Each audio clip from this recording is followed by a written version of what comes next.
Todo esto, pienso yo, es consecuencia del apaciguamiento con La Habana, que ha enviado a América Latina el equívoco mensaje de que lo que funciona es presionar a Washington, no hacer concesiones.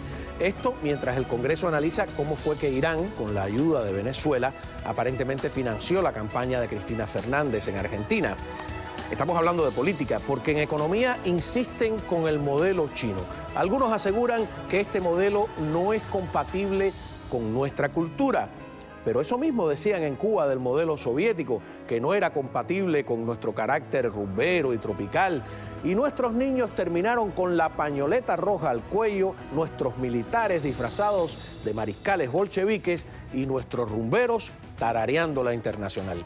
Y eso también decían los venezolanos, que aquello no era Cuba y que no podrían repetir el disparate, y ya van por 16 años, y ojalá que ni uno más de verdad. Hoy tenemos el testimonio de una familia cubana completica que vivió hasta hace poco en China, y tendremos también a uno de los más importantes intelectuales y escritores españoles que acaba de regresar precisamente de Pekín o de Beijing, como se dice ahora. Y la pregunta de la noche, ¿es exportable el modelo chino? Vamos a ver por qué la pregunta esta es más importante de lo que parece.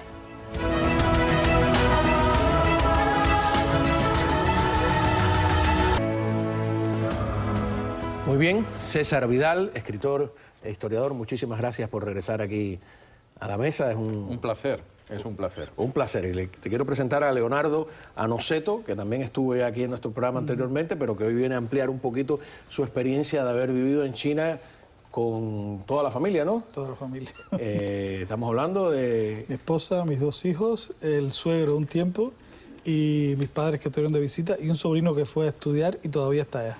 O sea, eso tienes que traer un día toda esa pandilla aquí para que nos hablen de cómo, sí, ¿no? cómo fue esa experiencia familiarmente. Pero quiero empezar con César, que acabas de regresar de China, que tienes una... Sé que donde quiera que llegas observas con lupa la situación. Tu hija vive allí, además. Sí, mi hija vive allí, sí. Y la pregunta que me hice al principio, ¿es exportable el modelo chino o nuestra cultura lo rechazaría como a un ente extraño? Yo creo que no es exportable. Creo que ellos mismos insisten en que no es exportable, es decir, se siguen considerando comunistas. Lamento los que quieren ponerse la venda y decir que aquello no es un sistema comunista. Ellos dicen que son marxistas, leninistas, pensamiento Mao Zedong, es decir, están en esa línea.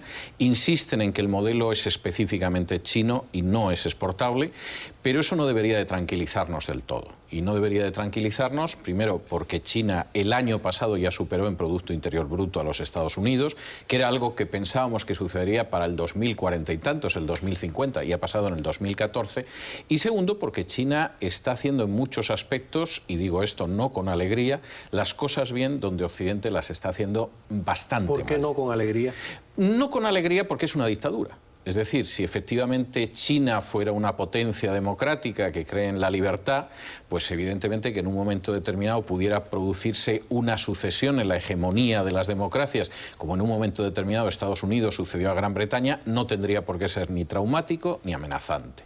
Pero China es una dictadura, insiste en que está en los primeros estadios del socialismo y que camina hacia el comunismo, y evidentemente pensar que pueda llegar a ser la potencia hegemónica no es algo que a mí personalmente me entusiasme. Ahora, me parece que me has respondido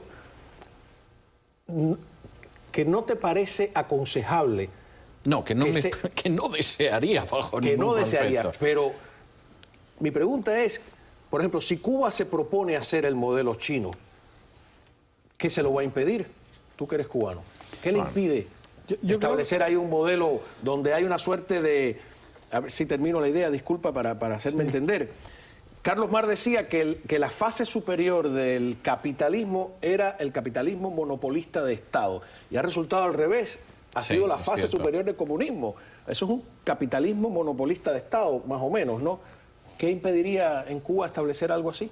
¿Que sigan gobernando? Bueno, existe en Vietnam, si esa es la cuestión, pero no es una copia del chino, ha sido un desarrollo paralelo al chino. Le queda más cerca también. Le queda más cerca. Sí, sí. Yo pienso que en el caso de Cuba, pues primero que nos queda muy lejos. Segundo, ¿y Moscú no nos quedaba lejos también? Sí, al final fracasó. Al final copiaron y fracasó. Las realidades son completamente diferentes. O sea, lo hablábamos el otro día. Cuando China comenzó a implementar la política de reforma y apertura, la realidad que tenía China en ese entonces no era la de Cuba. La cantidad de población que tenía, para la que China tenía que solucionar determinados problemas acuciantes en ese momento, no es la cantidad de población que tiene Cuba. El alcance que podía tener una transformación de este tipo en China, y al final lo hemos visto, ¿no? Que ha pasado a ser ya la primera potencia mundial por su Producto Interior Bruto. Ajá. Que hay que ver si sigue siendo una medición válida, ¿no? O habría otras cosas que medir. Bueno, yo no creo que Cuba tampoco pueda llegar a... O sea, ahora, yo creo que sí. Yo noto, tú dices que fracasó. A mí me parece que estos sistemas son inmunes al fracaso. Fracasó, pero están ahí. Sí, fracasan y sobreviven. O sea, el sistema comunista tiene la capacidad de sobrevivir al fracaso, salvo que su secretario general, como Gorbachev, decida hacer un cambio. O como ocurrió también en... Yo creo que en China hay una política más inteligente que la de Cuba o la de otras potencias comunistas. Vamos a ver, la política china en estos momentos la resumen en un adagio que dice Wairu Neifa. ¿Qué significa? Para que nos entendamos, significa en el exterior muéstrate benévolo y en el interior despiadado. Esa no es la política de Cuba. Es decir, seguramente la política de Cuba en el interior es despiadada, pero en el exterior no es benévola. No es una política ni mucho menos benévola. En Venezuela tampoco. Cuba es despiadada en Venezuela. Induce a ese gobierno a ser despiadado. Exactamente, y es el caso de Venezuela y de otras potencias. Es decir, la política china es mucho más inteligente. Es mucho más inteligente, por ejemplo, que la política de Occidente, porque China practica una política de amistad con todos y enemistad con nadie. Luego tiene una agenda a largo plazo, pero evidentemente su agenda es que ellos no se llevan mal con nadie, ni con una potencia capitalista como Estados Unidos, ni con una dictadura islámica como Irán, ni con la Rusia de Putin. Nosotros somos amigos de todos, no somos enemigos de nadie, aunque luego sigamos avanzando. Segundo, es una política a muy largo plazo. El gran problema de Occidente es que siempre estamos pensando en las siguientes elecciones, pero incluso en el caso de Cuba, la política no es una política a largo plazo, es a salto de mata a ver cómo salimos. Es una ventaja que tienen los países, las dictaduras, ¿no? Bueno, en el caso de China, sin duda, pero es que China plantea su política a muchas décadas de distancia. Sí, porque no va a haber un cambio, no es difícil que haya un cambio de rumbo. Y aquí no se sabe de cada 4 años qué va a ocurrir. ¿Qué va a pasar? La otra vez que vino Leonardo le pusimos un video de un señor, cómo las diferencias, ¿no? Millonario. Un señor que se ha hecho rico y que ha imitado incluso el Palacio de Versalles en su casa y todo esto. Pero ahora vamos a ver a ese mismo señor los ídolos que él presenta en su nuevo capitalismo, qué sé yo, a los chinos. En este cuarto he colgado un retrato de Deng Xiaoping. Él ha sido mi ídolo desde siempre.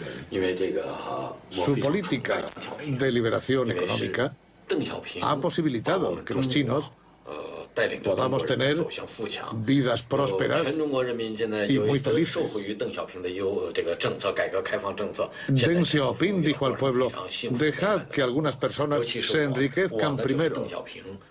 Y yo soy un producto de esa política. Ahora, fíjate, lo que yo noto en estos sistemas es que que es casi imposible hacer el cambio de abajo hacia arriba, ¿no? No, es imposible, totalmente. De abajo hacia arriba es totalmente imposible. En Cuba estamos fritos con eso, ¿no? Bueno, es que no es igual. Vamos a ver, yo creo que además, insisto, la política china es mucho más inteligente que la que existe en Cuba, en Venezuela, etc. Vamos a ver, Deng Xiaoping es un personaje que en la segunda mitad de los años 70 aplica una frase regional que se suele traducir mal, no es gato blanco, gato negro, da igual siempre que cace ratones, sino gato amarillo o gato negro, es una frase de la región de China de la que procedía, da igual siempre que cace ratones. Esto Deng Xiaoping intenta implementarlo ya en los años 60, cuando todavía vive Mao. Y de hecho, la revolución cultural china en buena medida es un paso de Mao fuera del Partido Comunista para evitar que esta gente empiece a tomar medidas como las que tomaron después de la muerte de Mao. Una contrarreforma. Exactamente. Es decir, ellos son extraordinariamente inteligentes. Tengo que decir que no son originales. Es Es decir, la base de ese vamos a dejar que la gente a veces se haga millonaria o prospere o tenga una pequeña empresa, un huerto, etcétera, es la nueva política económica de Lenin, con la que Lenin, después de la guerra civil y del comunismo de guerra, intenta evitar que la Unión Soviética se le colapse. Sí, bajo el pretexto de la industrialización. Viene Stalin, etcétera, y eso se acaba. Pero Deng Xiaoping sí se da cuenta, y de hecho durante la Revolución Cultural Mao lo aparta del poder, pero tiene la inteligencia de no acabar con él. Y lo acusan de revisionista. Lo acusan de revisionista. Sí. Un hijo de Deng Xiaoping muere porque durante la Revolución Cultural, no muere, lo lanzan desde una ventana en una facultad. Lo defenestran literalmente y queda parapléjico. Deng Xiaoping lo envían a una fábrica en el norte del país, pero Mao tiene la inteligencia de no acabar con él porque sabe que es uno de los personajes que efectivamente tiene talento. Y posiblemente el personaje más importante de la historia de China del siglo XX sea Deng Xiaoping. Y uno de los políticos más importantes. Es el que cambia el rumbo, sin duda. Totalmente. De ninguna clase. Vamos a ir a una pausa y cuando regresemos vamos a enseñar las fotos, las tuyas de la visita y las tuyas de la... ¿Cuánto tiempo de estadía? Casi 7 años. Casi 7 años. Me la pusiste en China.